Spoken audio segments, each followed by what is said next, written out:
Hello everyone.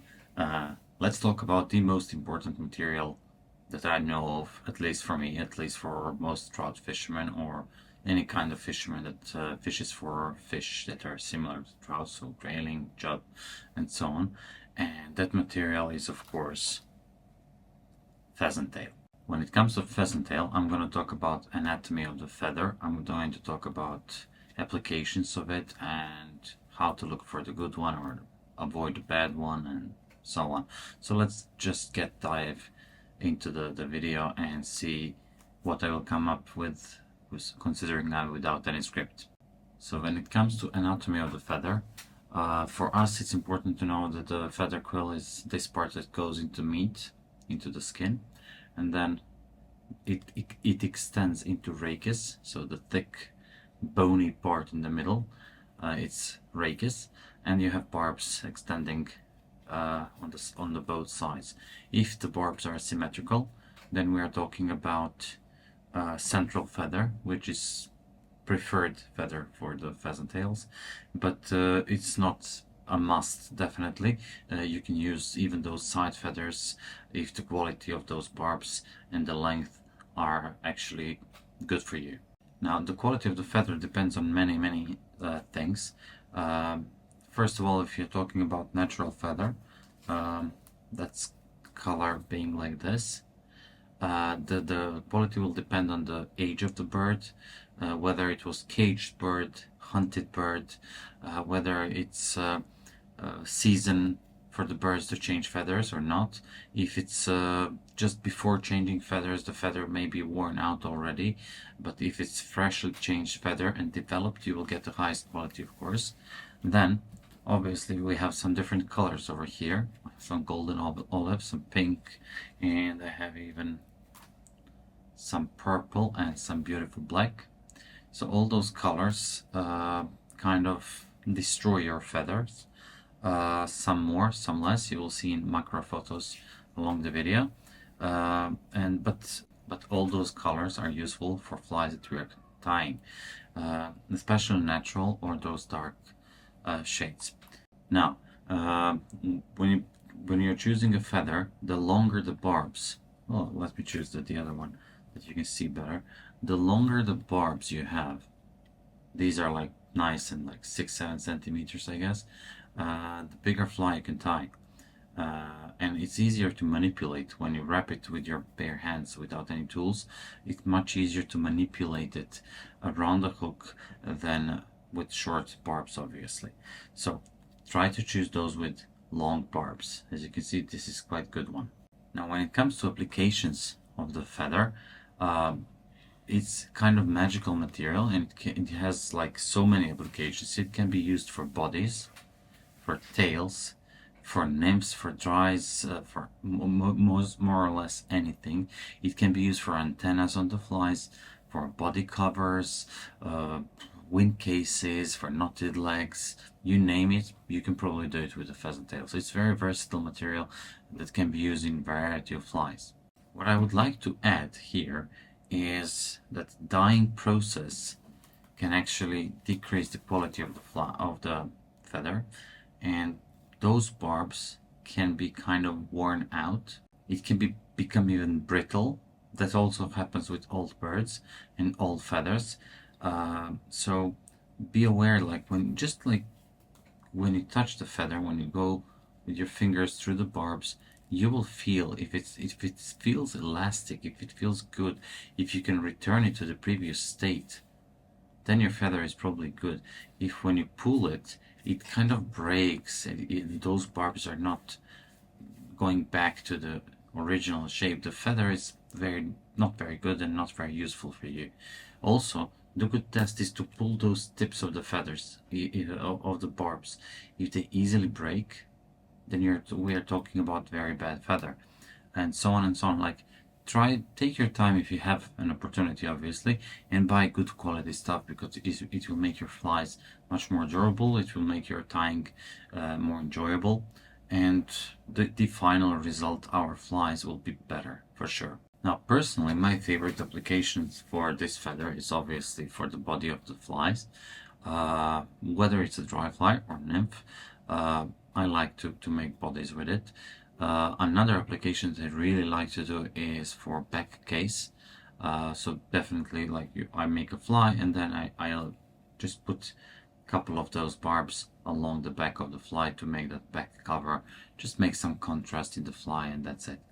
Uh, what you need to do always, always, always, without any exception, is to reinforce the pheasant tail, because trout, with its teeth, can destroy it in just 1 second. So you have to counter rib the pheasant tail, meaning, so if you're wrapping your pheasant tail this way, the wire has to go this way. You want to cross those barbs with wire like this to reinforce it. If you want, you can go even one step further. You can use some super gluing gel, spread it along the hook, and then wrap your pheasant tail. Then counter wrap the wire, and you'll make almost indestructible pheasant tail. But be careful with the glue, because if you put too much, it will go through the barbs, it will soak into them, and it will mat them down, which won't have those properties of normal and new feather. Now, I have to admit, I never tried knotting those legs. I always found it too cumbersome to do that. I didn't want to use those tools. I was lazy, I admit, and I don't think it's as good as those rubber legs, especially if you can find those thin rubber legs and use them instead of anything else. It may not float, or it may not be as light as pheasant tail, but I think that the wiggly effect of those rubber legs will actually win over pheasant tails. That's just my opinion, not based on experience, obviously. Now, let's just tie a fly and use a couple of those techniques that I was mentioning along the video, and I hope you will like this video and find it useful. So let's hop into tying, and I'll be very brief with this one. Now, after securing the hook in the vise and putting a jig of bead or slotted or whatever you are using for your purpose, I just like to use this combination because it gives me a lot more room to work with. So slotted would cover up a little bit of more of the hook. Classic would be cupping towards this angle. So when I'm doing whip finish, it won't be as neat as this solution would be, or slotted solution would be, if you know what I mean. So when you put, you get a cone shape when you put a classic tungsten on this, because of this angle here, 60 degrees. The cone will face this angle. So you cannot, I mean you can, but it's a little bit awkward to make whip finish at the same angle here. So doing the whip finish and everything with the jig off here or with slotted is much easier. Plus, jig off, as I said, uncovers a lot of hook. So those are first materials. I'm using hook size 16 in this case because it's relatively small but still visible for you. So you can see everything here. And 3.3 millimeter jig of bead. Thread I'm going to use is Semperfli Nano Silk in 1830 30 denier. It's quite good. A little bit of beeswax, thread going through beeswax solely for purpose of making more friction over here. So when I start my fly, like so, I have more friction and everything runs more smoothly. Now when you make this thread base here, you can cut off the excess thread, and there is a next material here, and this is Coq de Lion feather, but not a real one. This is probably some whitening stuff, or it's not the Spanish one. That's what I mean by not the real one. This one is definitely cheaper and it's better for nymphs. It doesn't support your fly on the surface like the real Coq de Lion does, so you can use the cheap stuff for the tails of your nymphs. Basically, why do I need it? It's because of nice mottled color. I'll take a couple of them like this and just align the tips. Decide on the length, more or less one body length or whatever. Spin the bobbin holder counterclockwise Okay, this allows the thread to jump into my fingers over here without fighting me. So I spin it counterclockwise. It jumps into my fingers. It doesn't fight me. I can place it where I want it. And that's it. Now at this moment I want to add wire. And this is the wire. Okay, and this one is kind of purple. If I remember well, this is hens wire. Just take off the label. Yes, it's hens wire, and this is the length, this is color S, this is like what CWM 17. So yeah, the wire I will place on this side, because when I start wrapping it will go away from the tails. So let me just straighten it up. Again, counter spin the bobbin holder and then place the wires sideways. I like to place wires sideways because it widens the profile of the nymph, and it's later important for the, not so important, but kind of important for the wing case cover. Now, just one wrap shy from the end, I'll displace the wire like so. I'll pull the tails. I'll place 1 or 2 wraps over here to straighten the tails, because having the wire doesn't make it easy for placing everything aligned, because I cannot put the pressure properly. So with these 2 wraps I kind of realign the tails, which is okay. Just to work around everything, you can just cut off this excess here. Now we need material, and it's going to be this kind of pink pheasant tail. You can see the shine here, it's beautiful. I always put pheasant tail perpendicular to the rachis, like so, and it is very important that you squeeze with your fingers hard and then you pull with this hand that's holding the feather. So when you pull through, everything should be aligned except those broken tips, which is okay. Now again, we can counter spin the bobbin holder. Now in this case, this goes pheasant tail barbs, they go the other way around, they go towards me. So I will place them on the opposite side of the hook, of the wire. 1, 2 loose wraps, and then I pull, and then I can tighten. And I can just go and wrap everything around and stop somewhere where I want to stop this body. Yeah, this should be okay. Now look what happens. By wrapping this, I avoid going over the tails. So I'm going this way, so I avoid going over the tails, and it wraps beautifully. The quantity of these barbs, as you can see, I broke one. The quantity depends on the size of the hook, of course, and on what you want to do with the fly. Like, do you want to make a thick fly or thin fly or whatever? I like to use, on average, for this size of the fly, I would use 5 or 6 barbs. I don't count anymore. I place this also sideways, and at this moment I can just cut this that broke loose, and that's fine. Now the same will happen with wire. So I'll place it directly over the pheasant tail. It doesn't affect tails, and you get neat wire placement here. Again, wire, I'll do the same. I'll just jump it over. I'll do the same as with the excess barbs. I'll place it sideways, so I'm making even wider profile over here, and I'll just run over, and you can see the reason why I was using this Semperfli Nano Silk. I can allow myself here to go back and forth when building and covering those materials, so I can get, maybe you can notice, just use, yeah, you can notice that it's kind of thin now, but wide this time. So when I place the wing case cover, it will lay flat more easily.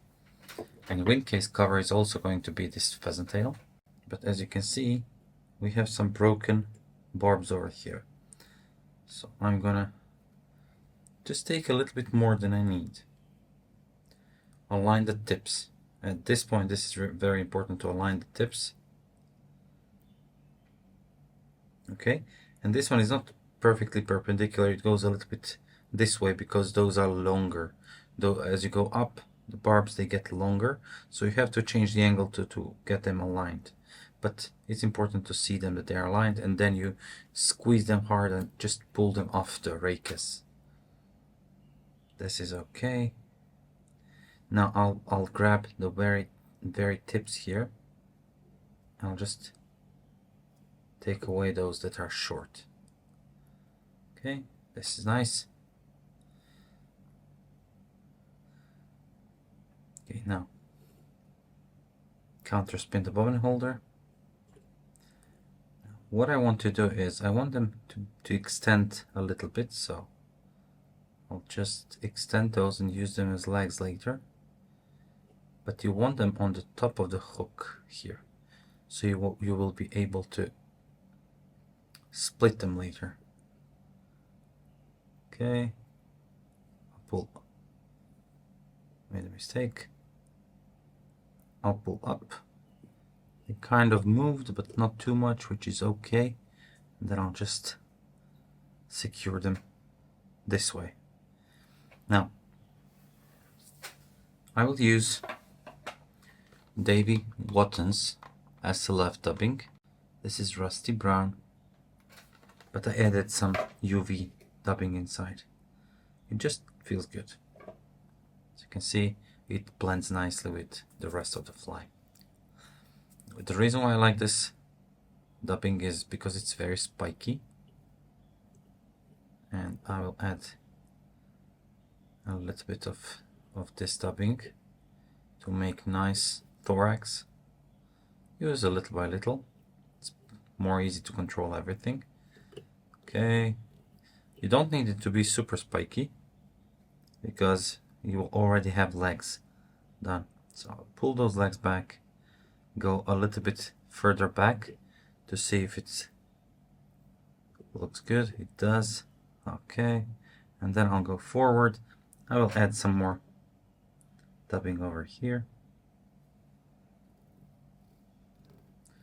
just to cover everything.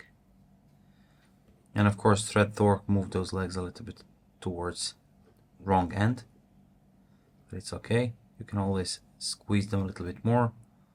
Pull up, pull up, pull up. Now I filled in this gap. This looks good. Just I want to divide them. Obviously I don't need all of them. So 4 or 5 on one end, 4 or 5 on other end. The rest you can kind of break off if you want, or cut off. Okay. Now we have those legs divided nicely. Just pull the barbs for the wing case cover towards the front.